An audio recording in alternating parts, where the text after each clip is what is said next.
धरना है आबादगारों का, पानी न होने पर इनका धरना है। इन्होंने पहले भी धरना लगाया था मगर इनके धरने पर कोई अमल ना हुआ। आइए अब इनसे पूछते हैं कि इनके मुतालबे पूरे नहीं हुए और क्या मसला है, इन्होंने क्यों धरना लगाया है बाईपास पे। आइए इनसे पूछते हैं। सर, ये जो धरना हमने लगाया है किसी मजबूरी की सूरत में जो पानी नहीं आ रहा है 12 बैराज में।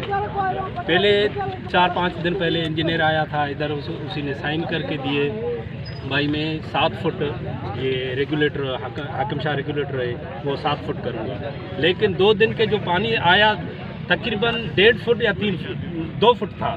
उसी वजह से इसी ने जो भी हमसे कमिटमेंट की है उन पे वो नहीं उतरा है।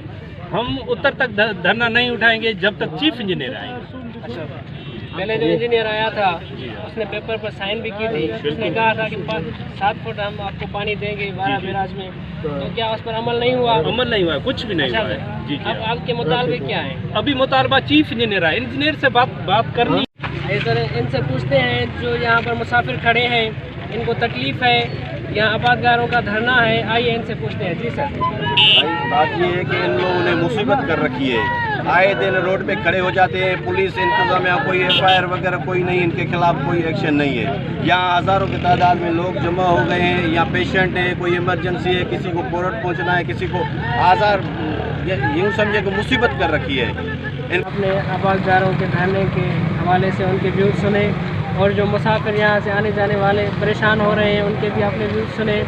कैमरामैन आशिक अली सुमरू के साथ रिपोर्टर माजिद अली माजिद, कंबर शदाब।